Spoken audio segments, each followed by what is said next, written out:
स्वागत करती हूँ। धन्यवाद आपको। कवि और काव्या परिवार के सभी सदस्यों को बहुत बहुत शुभकामनाएं, जो हिंदी और कविता के प्रचार के लिए, प्रसार के लिए पूरी दुनिया में काम कर रहे हैं। आपने हिंदी कविता के प्रचार और प्रसार की बात की डॉक्टर कुमार विश्वास, तो मैं आपसे सबसे पहले यही जानना चाहूँगी कि आपके माध्यम से, आपके प्रयासों के माध्यम से, इंटरनेट के जरिए से और आपकी जो खुद की प्रेजेंटेशंस हैं, इंडिविजुअल प्रेजेंटेशन है, उनके थ्रू आपने सात समुद्र पार तक कविताओं को पहुंचाया है। लेकिन उसके बावजूद ऐसा लगता है कि जो एक स्टारडम, जो एक पब्लिसिटी होती है, जो पॉपुलैरिटी होती है, उससे भी कभी दूर है। आप उसके बारे में आप क्या सोचते हैं? देखिए, संस्थान कभी भी खुद बड़ा नहीं होता, माँ कभी भी खुद बहुत प्रतिष्ठित नहीं होती। उसकी प्रतिष्ठा इस बात पर निर्भर करती है कि उसके पुत्र कितने योग्य हैं। तो हिंदी कविता का जो प्रतिष्ठान है, उसमें योग्य पुत्र तो बहुत थे, लेकिन बाजार का गणित समझना उन्हें बहुत कम आता था, क्योंकि वो अंतर से, अंदर से बेहतरीन इंसान, अच्छे मनुष्य, अच्छे कवि, भावनाओं से भरे हुए लोग थे। जैसे फिल्म आप कह रहे हैं या दूसरे प्रचार माध्यम कह रहे हैं, वहाँ बाजार जुड़ा हुआ है, वहाँ चीजें बनने के बाद बिकती हैं। लेकिन कविता बनने के बाद बिकती नहीं है। कविता बनने के बाद अचानक बिकने लगती है। अचानक वो रात में ऐसा पता चलने लगता है कि लोग उसे पसंद कर रहे हैं। मुझसे पहले हिंदी कवि सम्मेलन के जितने भी नियामक लोग थे, उन्होंने इस विषय की ओर बहुत गंभीरता से नहीं सोचा था। एक दो नाम जरूर थे जिन्होंने इस इंडिविजुअल ब्रांडिंग या कंसेप्ट ब्रांडिंग के बारे में थोड़ा बहुत सोचा था, लेकिन जो संचार और प्रचार के नए माध्यम, जैसे आपने कहा इंटरनेट, जिसके लिए मैंने एक नया शब्द दिया है हिंदी में शायद पहली बार, जिसे मैं अंतर्नेत्र कहता हूँ। जिस तरह से अंदर का नेत्र खुलता है, इस तरह से इंटरनेट पर व्यक्ति, आप देखिएगा कि बहुत अंदर से अकेला होकर बात करता है। वो इंटरनेट पे जब भी रिएक्ट करता है, एज एन इंडिविजुअल रिएक्ट करे, ब्लॉग पे रिएक्ट करे, कमेंट्स छोड़े, अपनी आइडेंटिटी हाइड करके भी अगर वो कोई काम करता है, तो उसके भीतर गहरे गहरे परत दर परत क्या चल रहा है, ये बात रिवील होती है।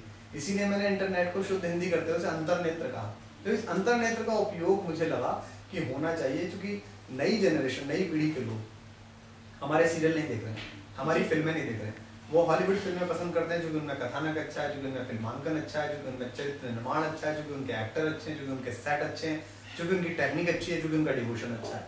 वो आपके सीरियल नहीं देखते हैं, वो HBO का फ्रेंड्स देखते हैं, क्योंकि उन्हें वहाँ कथा का तारतम्य मिलता है। आपके यहाँ उन्हें एक ही चेहरे पर 5 बार जूम जूम करते हुए कैमरे दिखाई देते हैं, और वो बड़े हीरो से लदी हुई बहुएं दिखाई देती हैं, और घरेलू साजिशें दिखाई देती हैं सास और बहू की। तो उन्हें लगता है कि वो इस काम के लिए नहीं बने। वैश्विक चुनौतियां कोपेनहेगन में इस बात पर चल रही हैं कि पर्यावरण कैसे बचे जी। और हम इस बात पर लगे हुए हैं कि मिहिर वीरानी कहाँ जाएंगे और ये कहाँ जाएंगे। तो उनको समझ में आता है, वो नई जनरेशन के लोग हैं, तो उनसे संवाद करने के लिए उन्हीं की बात करनी पड़ेगी। उन्हीं के पास तरह, जिस तरह महात्मा बुद्ध ने धर्म के एक बड़े आडंबर को, जो कठिन संस्कृत भाषा में फंसा हुआ था, उसे सहज पाली भाषा में लाकर तोड़ा। जिस तरह लोकनायक तुलसीदास ने राम की कथा को सरल अवधि भाषा में गेय शैली में बनाकर घर घर तक पहुंचाया, उसी तरह हर समय पर हिंदी कविता में भी कोशिश होती रही है, चाहे वो नीरज जी की ओर से हुई हो, चाहे इस बार मैंने कोशिश की कि मेरी जनरेशन के लोग, जो जवान लोग हैं, उनकी भाषा की तर्जुमानी क्या है।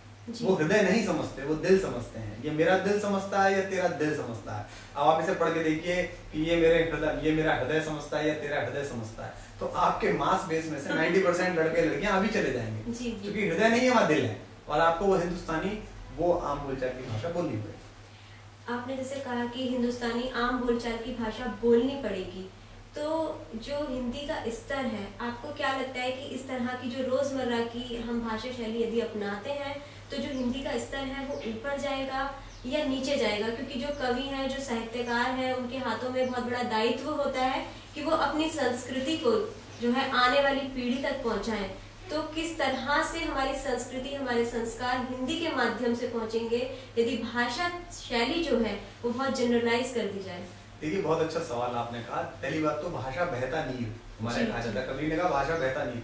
भाषा कोई झील का पानी नहीं है कि अगर उसमें प्रदूषण हो गया तो सड़ जाएगा। जैसे नदी अपने बहाव के साथ बहुत सारी चीजें लेके चली जाती है, ऐसे ही भाषा ट्रांसफॉर्म होती है, रूपांतरित होती है, वो नए मुहावरे तलाश करती है। आज ऑक्सफोर्ड यूनिवर्सिटी ने जो नया अपना शब्दकोश निकाला है, उसमें हजारों भारतीय शब्द हैं।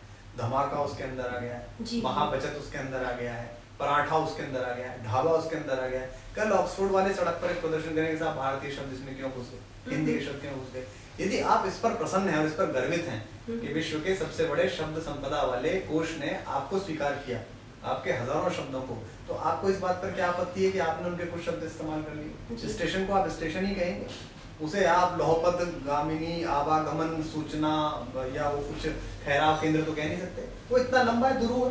तो हिंदी को आपको सरलीकृत करना पड़ेगा, उसे जबान की भाषा बनाना पड़ेगा। और दूसरे, एशिया महाद्वीप के 4-5 देश जो कभी एक साथ रहे हैं, आज पाकिस्तान से मुझे लगभग रोज 20-30 मेल मिलती है, जिनमें पाकिस्तान में कराची के लड़के लड़कियां, इस्लामाबाद के लड़के लड़कियां, फैसलाबाद, छोटे क्वेटा, देखिए इतनी छोटा सा सेंटर है क्वेटा, वहां से मुझे लड़कियों की मेल मिली कि हमारे मोबाइल में कोई दीवाना कहता है और इतनी लफ्ज़ात में खूबसूरत है।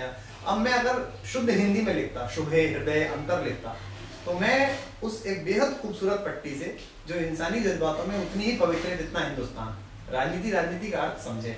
मैं तो शायर आदमी हूँ ना, जो उनका फर्ज है वो अहले सियासत समझे, अपना पैगाम मोहब्बत है, जहाँ तक पहुंचे। मैं मोहब्बत का आदमी, तो मुझे लगता है कि मेरे जो सरहद पार कुछ दोस्त रह रहे हैं, कुछ जो हमारे भाई बहन रह रहे हैं, जो 60-62 साल पहले राजनीतिक व्यवस्थाओं में चलते, वो उधर हैं, हम इधर हैं, वो हमें गुनगुना रहे हैं। नेपाल में लोग गुनगुना रहे हैं, बांग्लादेश में गुनगुना रहे हैं, 7 समंदर पार जैसा आप बता रही, वहाँ लोग ऐसे ऐसे गुनगुना रहे हैं। आप देखिएगा कि ऑर्कुट और फेसबुक के फैन क्लब में कुछ ब्राजीलियन लड़के लड़कियां हैं।